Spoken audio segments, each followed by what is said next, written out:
உங்களுக்கு நிறைய பேருக்கு இந்த கதை தெரியுமான்னு தெரியல. ஸ்டீவ் ஜாப்ஸ் வந்து ஃபயர் பண்ணிடுவாங்க. பெப்சியோட சிஇஓ வருவார், வந்துட்டு கொஞ்ச நாள் கழிச்சு ஸ்டீவ் ஜாப்ஸை வந்து ஆப்பிள்லேருந்து ஃபயர் பண்ணுவாங்க. ஆப்பிள்லேருந்து ஃபயர் பண்ணோடனே ரொம்ப வருத்தப்படுவார். வருத்தப்பட்டுட்டு ஒரு நாளைக்கு என்ன பண்ணுவாருன்னா ஹெச்பியோட ஃபவுண்டருக்கு போவார். வீட்டுக்கு போயிட்டு, வீட்டுக்கோ இல்லை லெட்டர் எழுதுவாரோ அது தெரியல, அது மறந்துட்டேன். டேவ் பேக்கர்டு போய் பார்த்து சொல்லுவார், நான் ஐ ஃபீல் வெரி அஷேம்ட் அப்படின்னுவார். I let you guys down. அவரை ஃபயர் பண்ணவொடனே I let you guys down. அவர் இதானு ஃபீல் பண்ணுது. அவர் நான் என்ன வந்து ஃபயர் பண்ண கூட எனக்கு பிரச்சனை இல்லை, நான் வந்து பெரிய ஃபவுண்டர்ஸ், நான் வந்து இந்த மாதிரி பெப்சி சிஇஓ வந்தால் பெருசாகிடும்னு நினச்சி பண்ணேன். இந்த ஐடி கல்ச்சரே நான் வந்து ஸ்பாயில் பண்ணிட்டேன்.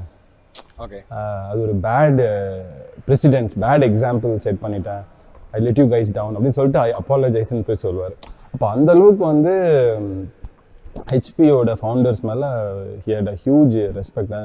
அதே சமயத்தில் ஏர்லி டேஸில் அந்த ஸ்டீவ் வாஸ்னியாக்கும் ஸ்டீவ் ஜாப்ஸும் அந்த கம்பெனி ஸ்டார்ட் பண்ணுறாங்க இல்லையா, அப்போ வந்து அந்த டிரான்சிஸ்டர்ஸு இந்த மியூசிக் இதெல்லாம் பில்ட் பண்ணுவாங்க. குட்டி குட்டி எக்ஸ்பெரிமெண்ட்ஸ்ல ஆப்பிள் பண்ணுறது, ஐபேடுக்கு இல்லை, ஆப்பிள் அந்த இது பேர் என்னது, அந்த ஃபர்ஸ்ட் கம்ப்யூட்டர் ஆப்பிள் 1, அதுக்கு முன்னாடி அந்த டெலிஃபோன் AT&T டெலிஃபோனை ஹேக் பண்றதுக்கு ஒரு டிவைஸ் கண்டுபிடிப்பாங்க. அந்த டிவைஸ்க்கு உண்டான டிரான்சிஸ்டர்ஸ், சிப்ஸ் அது எல்லாமே ஹெச்பில தான் எடுத்துருவாங்க ஆக்சுவலா. ஏன்னா அப்போ வந்து HP was the one which manufactures all those things. அங்கதான் கிடைக்கும் அந்த கம்போனன்ட்ஸ் எல்லாம் கிடைக்கும். இன்னைக்கு தான் எவ்வளவு பேர். ஸோ பயங்கரமான ஹிஸ்டரி இருக்கு அதுல. So I am so proud that I had the opportunity to work in HP for 4 years. It was a very phenomenal experience. Tamil Nadu பத்தி நிறைய பேசிருக்கீங்க, தமிழ்நாடு எப்படி வளர்ந்துச்சு நிறைய பேசிருக்கீங்க. பட் நீங்க வந்து 1000 crore கம்பெனின்னு தெரியும், அந்த 1000 crore கம்பெனி ஸ்கிராச்ல இருந்து எப்படி வந்துச்சு யாருக்கும் தெரியாது. சோ அத டீடைலா பேசுறோம் நம்ம இதுல. சரி பேசலாம். ஆக்சுவலா இந்த 1000 crores வந்து ஒரு வேல்யூவேஷன் தான் வச்சுக்கோங்களேன். ஒரு அந்த அளவுக்கு ஒரு வேல்யூவான ஒரு கம்பெனின்னு வேணா சொல்லலாம்.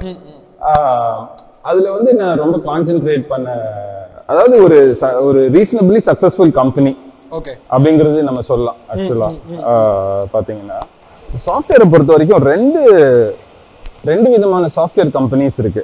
ஜெனரலா நம்ம சாஃப்ட்வேர்னு எல்லாத்தையும் ஜெனரலைஸ் பண்ணிடுவோம். ஒன்னு வந்து சாஃப்ட்வேர் சர்வீசஸ், ப்ராடக்ட், இன்னொன்னு வந்து சாஃப்ட்வேர் ப்ராடக்ட்ஸ். நீங்க first product base and service base சொல்லிட்டு இருந்தீங்க. பட் அதுக்கு முன்னால நீங்க பயங்கர கிரியேட்டிவ், டக்குன்னு ஒரு ஸ்பான்டேனியஸா யோசிக்கிறதாகட்டும், பயங்கர கிரியேட்டிவ். இப்போ இந்த ஐபோன் மெத்தட்ல பண்ணலாம்னு சொன்னது நீங்க தான் ஆக்சுவலா. இது எப்படி இந்த ஸ்கில் இருந்தா ஆந்திரபிரனர் ஆகும்னு நினைக்கிறீங்களா? என்ன வல்லவனுக்கு புல்லு ஆயுதம் சொல்லுவாங்க. அந்த மாதிரி அந்த சமயத்துல அது என்ன இருக்கோ அதை வந்து நம்ம பயன்படுத்திக்கிட்டு, ஏன்னா ரிசோர்சஸ் வந்து ரொம்ப லிமிட்டடா இருக்கும். ரைட்.